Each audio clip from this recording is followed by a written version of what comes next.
Hello विद्यार्थियों। तो आपके अपने YouTube channel Ranjit Kumar chemistry classes में आपको आज बहुत ही बेहतर टॉपिक के साथ यानी नार्नस्ट के समीकरण के साथ आपका स्वागत है। आज हम लोग इस लेसन यानी वैद्युत रसायन यानी फिजिकल केमिस्ट्री के तीसरे लेसन में नार्नस्ट के समीकरण के बारे में विस्तृत अध्ययन करेंगे और जानेंगे जी ये समीकरण आखिर बना क्यों और बना तो इसमें क्या क्या हमें मिला। हमने कुछ चीजों को नोट किया है। अब मैं लाइन से आपको हर चीज को क्लियर करूंगा जो नार्नस्ट का समीकरण है क्या, है ना, और नार्नस्ट के समीकरण को क्यों बनाया गया, इससे हमें क्या मिला।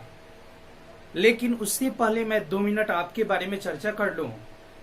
देखिए, जैसे कल मैंने सेल समीकरण या सेल अभिक्रिया को लिखना सिखाया था, उसमें 2 होमवर्क दिए थे। अधिकांश विद्यार्थियों ने बना करके बोला, दिखाया, कमेंट किया और बताया। जो हमने देखा कि आप लोग का काफी अच्छा प्रयास रहा, इसके लिए मेरे तरफ से बहुत बहुत धन्यवाद। इसी तरीके से अगर आप हर होमवर्क को कंप्लीट करते हैं, आसानी से हर चीज को क्लियर करते हैं, तो हमें बताने में भी खुशी होगी और आपको जानने में भी काफी खुशी होगी। तो इस तरीके से जब भी हम लोग पढ़ के आगे की ओर बढ़ेंगे, कुछ ना कुछ होमवर्क देंगे और कुछ ना कुछ होमवर्क पे चर्चा करेंगे। और इस होमवर्क के साथ ही हम लोग आज नार्नस्ट के समीकरण का आगे की ओर, है ना, विस्तृत जानकारी लेते हैं। तो जो विद्यार्थी बना करके दिखाए या बना करके कमेंट किए, उनके लिए धन्यवाद। और जो लोग नहीं बनाए हैं, उनसे एक बार और मैं कहूंगा, आप भी प्रयास करें। कहीं त्रुटि हो तो हमसे कमेंट के द्वारा पूछें, जानकारी लें और सिलेबस को भगाएं, है ना। तो आज हम लोग को देखेंगे नार्नस्ट का समीकरण। तो थोड़ी सी जानकारियां यहाँ पे मैं लिखा हूँ। वैद्युत अपघट्य, वैद्युत अपघट्य के बारे में जानते हैं। वैसे यौगिक का विलयन होता है जो जलीय विलयन की अवस्था में विद्युत का चालन करता है या सुचालक होता है। यानी वैद्युत अपघट्य के सांद्रण तथा विद्युत वाहक बल, जिसे इलेक्ट्रोमैग्नेटिक फोर्स कहते हैं, यानी वैद्युत अपघट्य के सांद्रण और विद्युत वाहक बल के मध्य संबंध को दिखाने के लिए, है ना, 1889 में वाल्टर नार्नस्ट ने एक समीकरण दिया, जिस समीकरण को नार्नस्ट का समीकरण कहते हैं। देखिए, इस समीकरण ने क्या दिखाया, वैद्युत अपघट्य के सांद्रण और विद्युतवाहक बल के मध्य के संबंध को दिखाया। और इसी संबंध को निर्देशित करने के लिए वाल्टर नार्नस्ट ने यह समीकरण दिया।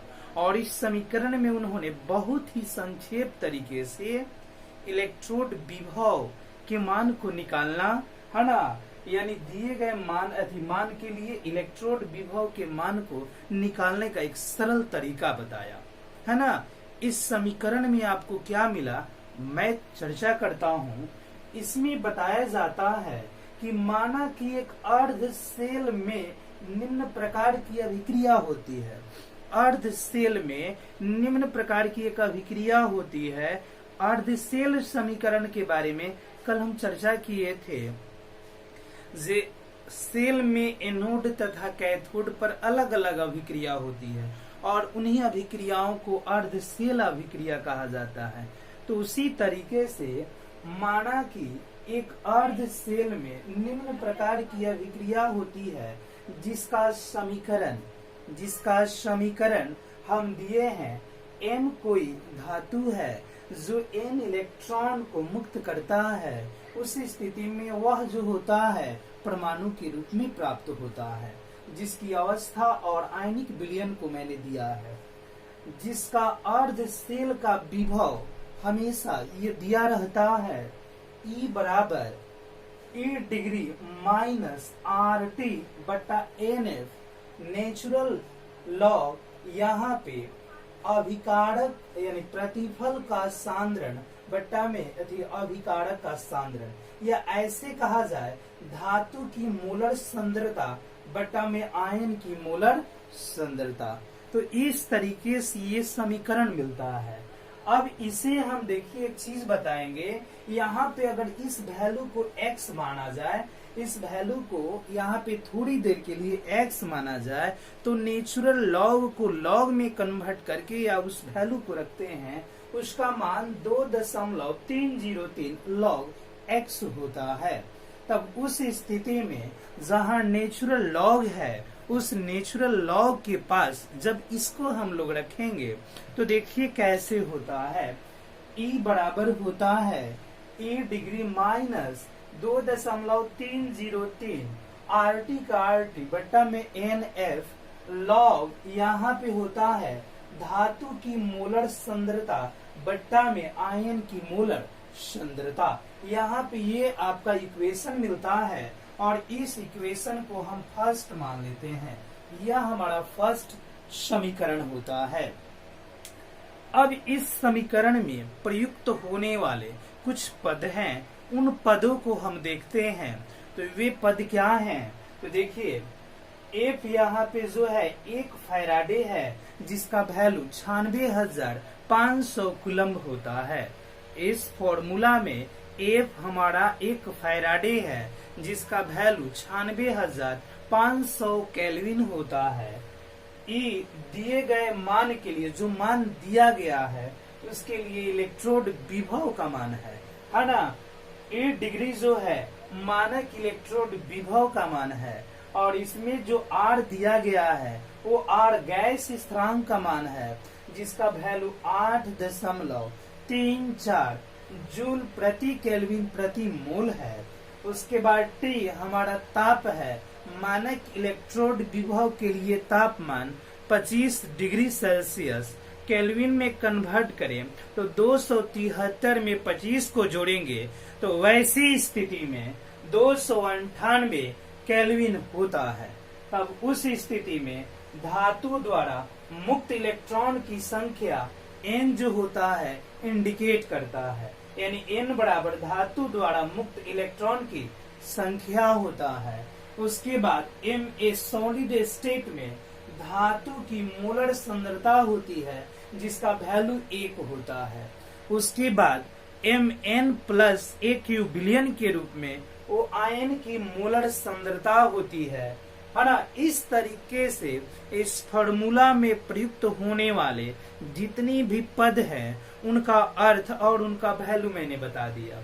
अब यहाँ पे हमसे सबसे पहले ऊपर एक इक्वेशन फर्स्ट माने हैं, उस इक्वेशन फर्स्ट में इन सभी मानों को लेकर रखेंगे तो देखिए क्या प्राप्त होता है। तो ऊपर वाले तथ्य को हम मिटाते हैं। यहाँ पे नार्नेस्ट के समीकरण में ये जो चीज मैंने लिखा है उसमें देखिए है ना।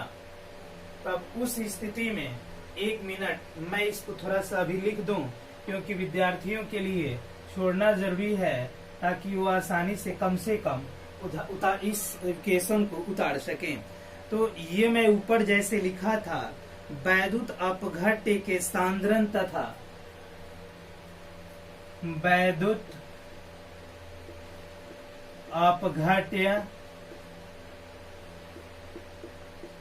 के सांद्रण तथा विद्युत वाहक बल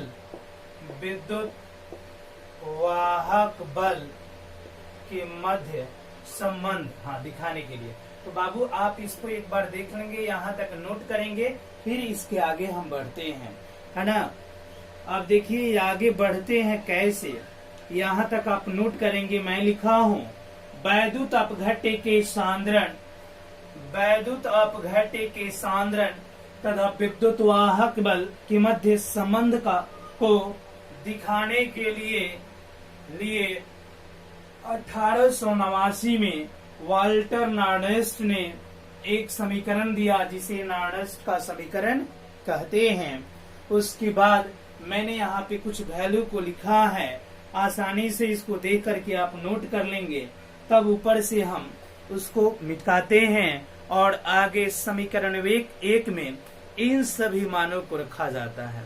इन सभी मानों को रखने के बाद हमें नार्नेस्ट का इक्वेशन प्राप्त होगा। तो चलिए अब हम इसको यहाँ से हटाते हैं है ना। हटा करके देखते हैं कैसे हम इन सभी मानों को इसमें रखेंगे है ना। तो इन सभी मानों को रखने के लिए हमारे पास प्रदत्त समीकरण मिल चुका है। और ये हमारे पास इक्वेशन है ना, ये हमारा प्रदत्त समीकरण है, ये इक्वेशन है इन सभी मानों को रखने के लिए। तो यहाँ पे हम लोग इन सभी मानों को इस इक्वेशन में रखते हैं। E बराबर ए डिग्री माइनस 2.303 RT बट्टा में NF, यहाँ पे होता है लॉग धातु की मोलर सांद्रता M सॉलिड स्टेट बट्टा में आयन की मोलर सांद्रता, है ना, आयन की मोलर सांद्रता यहाँ पे। अब इसके मान को हम रखना शुरू करेंगे। तो यहाँ पे E डिग्री का E डिग्री माइनस 2.303 R का मान जो है 8.34 गुणा T का मान 298 केल्विन, N गुणे F का मान 96,500 लॉग, है ना। यहाँ पे सांद्रता धातु आयन की 1 और यहाँ पे आयन की मोलर सांद्रता Mn बिलियन के रूप में यहाँ पे होता है। तो इस स्थिति में ऊपर वाले पार्ट्स का हम जब गुना करेंगे तो ये आता है 5723.7, यहाँ पे फिर आता है E डिग्री 5723.7 और बट्टा में N गुने 96,500 लॉग, और यहाँ पे होता है 1 बट्टा में आयन की मोलर सांद्रता, है ना, आयन की यहाँ पे मोलर सांद्रता प्राप्त होती है। तो अब देखिए आयन की मोलर सांद्रता के बारे में हम नोट करते हैं। आयन की मोलर सांद्रता, अब हम क्या करेंगे, तो इसको भाग देंगे बाबू। तो भाग देने पर देखिए हमें क्या प्राप्त होता है, भाग देंगे और भाग देने पर जो प्रदत्त चीज प्राप्त होता है उसे लिखते हैं। वो होता है बाबू 0.059, यानी यहाँ पे E डिग्री माइनस 0.059 और बट्टा में N, यहाँ पे लॉग का लॉग, और ये होता है 1 बट्टा आयन की मोलर सांद्रता, है ना, यहाँ पे आयन की मोलर सांद्रता। इस तरीके से यहाँ पे हमें एक समीकरण प्राप्त हो जाता है। इसे भी या इसको हम लोग यहाँ पे अंश में लेकर के आएंगे तो माइनस कन्वर्ट होकर यहाँ प्लस हो जाएगा। तो इस स्थिति में ये भी आपका नार्नस्ट का समीकरण हुआ, है ना। ये आपका जो प्रदत्त समीकरण हुआ इसे हम नार्नस्ट का समीकरण भी कहते हैं। तब उस स्थिति में इस मान को अगर चाहें तो ऐसे भी हम बदल सकते हैं।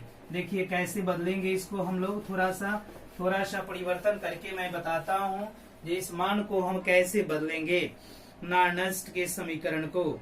तो इसमें इक्वेशन में हम लोग चाहें तो इसे ऐसे भी लिख सकते हैं, या E बराबर E डिग्री और यहाँ पे प्लस हो जाएगा 0.059 बटा N और यहाँ पे लॉग, और ये अंश में चला जाएगा, इसीलिए यहाँ पे हम प्लस करेंगे, यहाँ पे आयन की सांद्रता। तो इस स्थिति में हम आसानी से नार्नस्ट का समीकरण यह भी हो सकता है। तो आप लोगों ने देखा नार्नस्ट के समीकरण को कैसे साबित किया जाता है। नार्नस्ट के समीकरण के बारे में विस्तृत रूप से आपने इस वीडियो में देखा। इसे आप 1-2 बार प्रैक्टिस करेंगे। इसमें कहीं भी आपको त्रुटि लगता है या कहीं कठिनाई होती है तो एक बार आप कमेंट करके जरूर पूछेंगे, है ना। फिर हमारी मुलाकात अगले वीडियो में अगले टॉपिक के साथ विशेष रूप से होगा। और बहुत ही जल्द इस टॉपिक के बारे में जानने के बाद, है ना, इस टॉपिक के बारे में जानने के बाद एक चीज याद रखेंगे, विस्तृत रूप में जानकारियां हमने दी है, इसे आप नोट करेंगे, बनाएंगे। अगर कहीं भी आपको लगता है इस तरह का, जे आपको कहीं भी लगे जे इस तरह का कहीं भी त्रुटि आपको महसूस हो तो विशेष रूप से आप कमेंट करके हमसे जरूर पूछेंगे। धन्यवाद। अगले वीडियो में हम आपसे मिल रहे हैं।